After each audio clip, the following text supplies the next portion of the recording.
Bonjour messieurs, nous sommes réunis pour parler du festival de théâtre de Montreuil-Bellay. Nous sommes dans ce très beau lieu des Nobices de Montreuil-Bellay où va avoir lieu ce festival fin août, début septembre. J'aimerais bien que vous me racontiez un petit peu la genèse de ce festival et comment vous vous êtes rencontrés puisque vous êtes un peu les initiateurs de ce festival. Alors nous nous sommes rencontrés chez des amis communs qui connaissaient notre passion pour le théâtre à Dominique et à moi-même. Et donc de cette rencontre en fait a découlé le fait que nous avons travaillé ensemble, tout d'abord au démarrage dans le cadre des balades théâtralisées qui se font à Montreuil-Bellay et que j'ai mis en scène pendant un certain temps. Et j'ai laissé parler Dominique, c'est Dominique, vraiment l'idée vient de Dominique en fait. Donc, vient des balades théâtralisées effectivement, avec la découverte sur plusieurs scènes de Montreuil-Bellay. Donc il y a 25 comédiens et j'aime beaucoup cette énergie du groupe et du coup, restant avec eux, en disant, puisque tu vois beaucoup de spectacles, monte-nous un festival de théâtre. J'ai jamais fait ça du tout. Donc du coup, avec Philippe, on réfléchit à comment ça pourrait fonctionner. Puis finalement, on arrive avec l'idée que on va choisir aussi des gens qui sont passionnés. Et donc, je demande à des amis parisiens de venir, et c'est comme ça que Pierrette Dupoyer se retrouve la première marraine du premier festival de Montreuil-Bellay. Et immédiatement, on est parti sur un format particulier, puisqu'on fait un festival donc sur un gros week-end. Hein. Dès la première année, c'était sur 3 jours. Là, cette année, c'est sur 4 jours, on en parlera plus tard, sur 3 jours, avec vraiment un programme assez dense qui permet à des gens qui sont vraiment des passionnés de théâtre de pouvoir voir entre 15 et 20 pièces dans le week-end, finalement.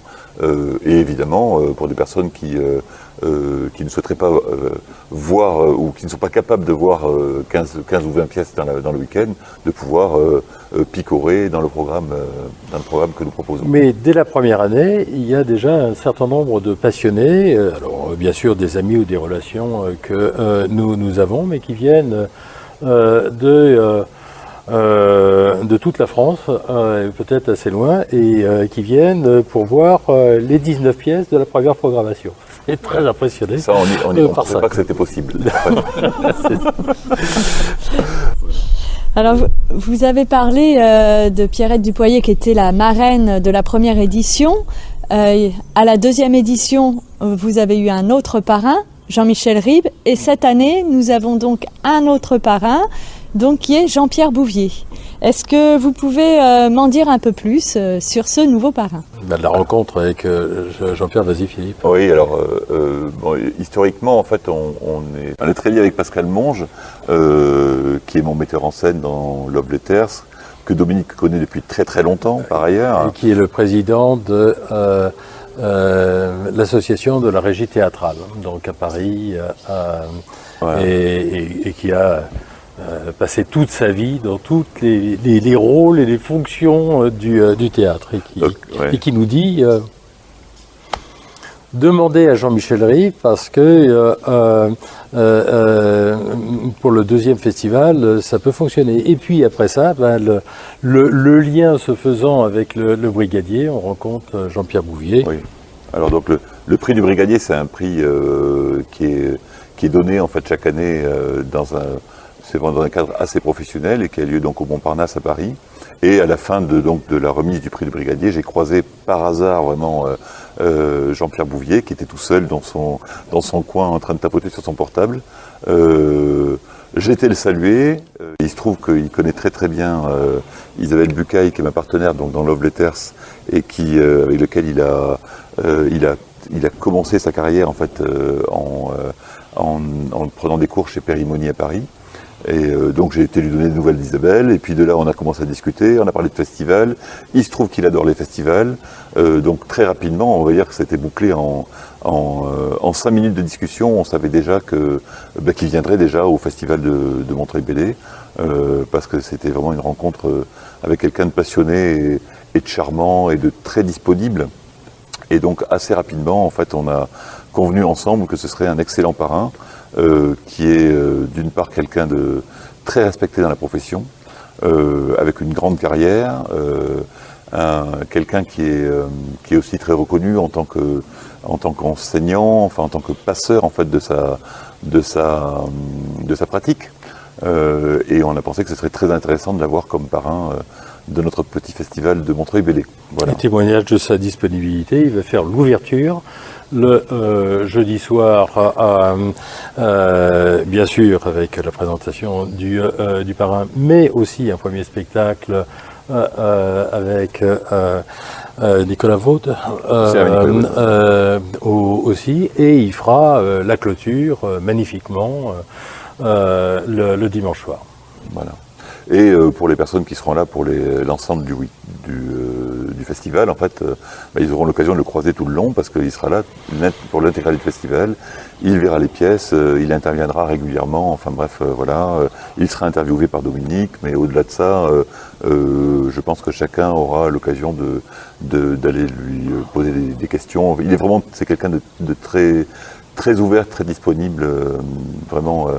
Il me tarde, je suis impatient de le voir ici. De le voir ici, oui. Et donc, pouvez-vous me dire un petit peu, alors, quel est cet esprit du festival, l'essence même du festival que donc vous avez créé ici à Montreuil-Bellay? Je dirais, moi, deux choses, c'est exigence sur le jeu et la qualité des textes, et puis la convivialité. On a la chance, effectivement, d'être dans une nature qui est autour de nous, dans un lieu magique, un ancien cloître, et de faire du théâtre ici, c'est formidable. C'est formidable aussi de convivialité. Les bénévoles, l'année dernière, il y avait 40 bénévoles, il y en aura sans doute à peu près autant cette année, qui prennent autant de plaisir, effectivement, à être là.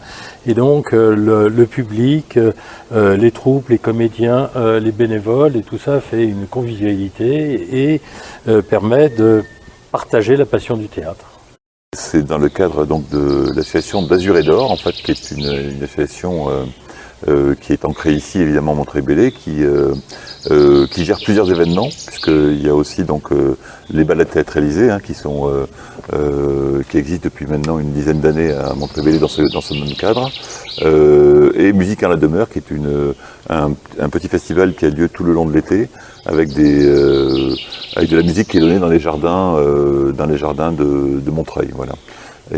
Et donc évidemment, le gros événement de d'Azur et d'Or chaque année, c'est le festival de théâtre de Montreuil-Bellay, bien sûr, où là on s'investit tous dedans, et une grande partie des bénévoles va travailler pour la restauration, pour la billetterie. Et donc effectivement, à l'exigence et à la convivialité, c'est vraiment ce qui nous anime, ce qui nous a réunis au démarrage, et ce qu'on transmet chaque année vis-à-vis du public qui vient de plus en plus nombreux. Bon, c'est une troisième année, mais on voit qu'on est déjà très demandé. Les gens nous interpellent dans la rue, partout dans la région, pour savoir quand est-ce que ça va avoir lieu. Et oui, je dirais ça, c'est vraiment un instant magique, en fait, de pouvoir bénéficier de autant de spectacles dans un tout petit lieu. Finalement, les choses sont simples, il n'y a pas besoin de courir partout, tout est très simple, voilà, bon, bref, donc la convivialité est là. Voilà, et puis un petit peu nouveauté, parce que la programmation reste toujours à peu près à l'identique en nombre de pièces, mais on a commencé avec un lieu, avec deux scènes. La deuxième année, on a rajouté la closerie, qui est une belle grande salle aussi pour les spectacles du soir. Et cette année, on aura un troisième lieu aussi, avec des pièces un petit peu plus arrêt-essai, quoi. Alors, pour parler justement de la programmation, est-ce que vous pouvez nous en dire un petit peu plus? Comment vous avez choisi les pièces? Quel type de pièces vous avez choisi? Est-ce qu'il y a des sortes de pièces nouvelles par rapport aux années précédentes? À quel public vous adressez? Voilà, ce panel un peu large. Là, c'est une petite nouveauté de l'année. Auparavant, pour être honnête, la première année surtout, même la deuxième, on a créé les deux premiers festivals en utilisant les connaissances de Dominique, les miennes, et donc on a mélangé vraiment nos deux univers, mais sans aller plus loin, et on avait besoin de pouvoir se projeter différemment en fait. Donc cette année, on a créé un comité artistique qui a vu l'essentiel des pièces. Je pense que toutes les pièces ont été vues, à part les quelques créations qui vont avoir lieu pendant le festival. Mais toutes les autres pièces ont été vues, sélectionnées. Une partie du comité artistique a été à Avignon l'année dernière. Donc c'est dans ce cadre-là que certaines pièces ont été sélectionnées, d'autres parce que ce sont des comédiens qui sont dans la région ou à Paris. Et donc on a beaucoup travaillé en amont pour aller voir beaucoup de pièces, et on a sélectionné ce qui nous paraissait le plus convenir à l'esprit du festival de Montreuil-Bellay. Avec de l'exigence, avec de l'originalité. Nous sommes tous les deux avec Philippe très satisfaits de l'aspect un peu kaléidoscope de la programmation, c'est-à-dire qu'il y a des pièces un petit peu difficiles, il y a du rire, il y a beaucoup d'émotions, il y a beaucoup de variété, y compris dans les formes de théâtre elles-mêmes, quoi.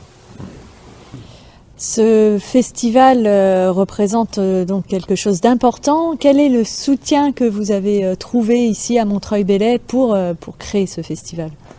Alors, c'est vrai qu'immédiatement, dès la première année, et on les remercie, on a la municipalité de Montreuil-Bellay qui a eu confiance en nous et dans ce projet, et donc qui nous soutient de manière, on va dire, plus que significative, financièrement, et aussi en termes de matériel, puisque nous sommes dans un lieu qui est un lieu municipal, ici, donc on a vraiment un soutien sans faille, on va dire, de la municipalité de la ville de Montreuil-Bellay, et on les en remercie. Je dirais un soutien d'autant plus important qu'il nous laisse absolument la liberté totale sur la manière d'organiser le festival, sur les pièces que nous choisissons. Voilà, donc on est vraiment dans une collaboration totale. Et au-delà de ça, donc on a un soutien significatif lui aussi de l'agglomération, de la communauté d'agglomération du Saumurois, et nous les en remercions aussi, et du département. Voilà. Et on commence à avoir des sponsors, des partenaires aussi qui s'y intéressent, mais également le soutien.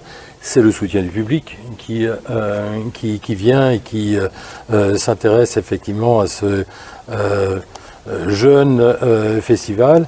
Et puis c'est le soutien parce que on s'aperçoit maintenant qu'il y a toute une organisation et donc plusieurs mois en avance, parallèlement à la programmation, il y a toute une équipe de bénévoles qui s'occupe de la communication, de la préparation effectivement, de l'organisation, de la logistique, etc., etc.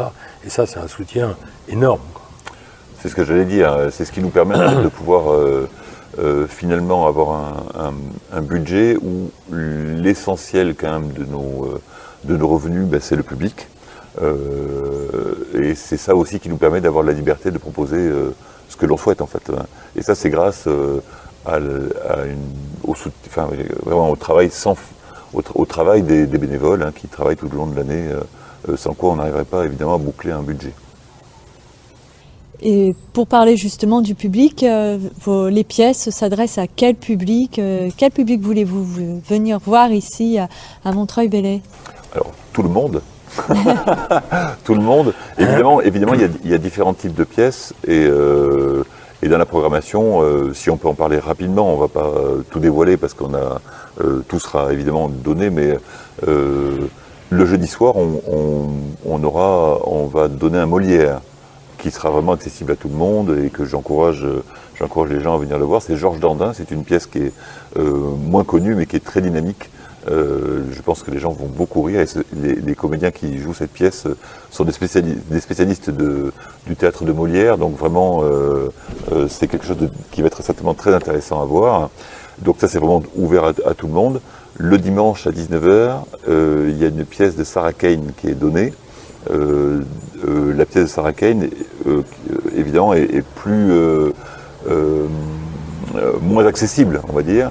Va certainement intéresser des personnes qui font beaucoup de théâtre, mais certainement quelque chose de plus exigeant, on va dire. Voilà. Et il va y avoir aussi du théâtre d'improvisation, donc qui est beaucoup plus large en termes de public. Et puis il y a un spectacle de marionnettes.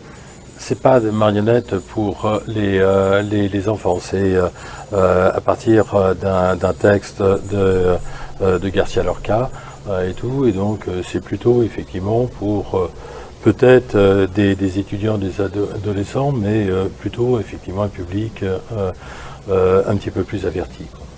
Il y aura un conteur merveilleux, Yannick Jolin, qui viendra le dimanche. On aura des chansons avec Arnaud Lévesque et Philippe Piot le samedi. À partir de poésie. Voilà, beaucoup de poésie, beaucoup de pièces qui seront drôles, parce que j'espère que les gens vont rire, hein. On est là aussi pour les amuser. Beaucoup de poésie, quelquefois des pièces un peu plus dures qui font réfléchir. Vraiment quelque chose d'assez équilibré, je pense. Cette année, on a quelque chose à la fois équilibré et très varié, quoi. Voilà. Avec des tonalités différentes, quoi. Vous nous avez dit que vous aviez 40 bénévoles à vos côtés. Est-ce que vous pouvez nous en parler un peu plus ? Alors oui, c'est dans le cadre donc de l'association d'Azur et d'Or, en fait, qui est une association qui est ancrée ici, évidemment, à Montreuil-Bellay, qui gère plusieurs événements, puisqu'il y a aussi donc les balades théâtralisées, hein, qui existent depuis maintenant une dizaine d'années à Montreuil-Bellay dans ce même cadre, et Musique à la demeure, qui est un petit festival qui a lieu tout le long de l'été, avec de la musique qui est donnée dans les jardins de Montreuil, voilà. Et donc évidemment, moi, le gros événement de d'Azur et d'Or chaque année, c'est le festival de théâtre de Montreuil-Bellay, bien sûr, où là on s'investit tous dedans, et une grande partie des bénévoles va travailler pour la restauration, pour la billetterie, bien sûr, pour l'organisation du lieu, de manière à ce que les festivaliers arrivent dans des bonnes conditions et qu'on les soigne particulièrement, voilà. Les différentes manifestations organisées par d'Azur et d'Or, les bénévoles se soutiennent d'une manifestation à l'autre. Et pour finir, dans l'organisation du festival, qu'est-ce qui est prévu ? Y a-t-il, je ne sais pas, une exposition ? Je crois avoir entendu parler d'exposition, de librairie. Dès le début, j'ai tenu... ma passion m'a poussé à faire une exposition. Donc dès la première année, il y a eu une exposition sur tous les auteurs et tous les textes. Et c'est vrai que j'ai tenu pour constituer un fonds documentaire du spectacle vivant qui est en train de se construire à Montreuil-Bellay, un fonds, et donc d'interviewer un certain nombre d'auteurs, d'artistes, de metteurs en scène qui viennent et qui petit à petit nous font effectivement des archives, une mémoire de ce festival. La restauration également ? Alors restauration, oui, qui va être une restauration légère, un petit peu simplifiée, mais oui, d'où le travail des bénévoles qui est très important. On va avoir une nouveauté aussi avec la possibilité d'acheter des livres, hein, donc une bibliothèque. Une librairie. Une librairie, voilà. Et dans l'exposition, on va avoir, je parlais tout à l'heure des marionnettes, les magnifiques marionnettes de Laurent Bocarel et Angie qui seront exposées dans le cadre du festival, et puis des figurines, des caricatures aussi. va avoir aussi cette année une très très belle exposition, et là aussi variée. Et pour préciser un petit peu les choses par rapport au projet avec le libraire, c'est que le libraire viendra bien évidemment avec des livres correspondant aux pièces qui seront données. Certains des écrivains seront là pour dédicacer leurs livres. Pas tous, hein, Molière n'est pas disponible par exemple. Oui. Voilà. Et on le regrette. Et on le regrette, voilà. Mais il y aura donc certaines des pièces qui, évidemment, le libraire va venir avec la possibilité donc de pouvoir acheter les livres qui sont en rapport avec les pièces qui vont être données. Voilà. Eh bien, messieurs, je vous remercie pour cette interview et évidemment, longue vie au Festival de Montreuil-Bellay. Vive le théâtre. Vive le théâtre.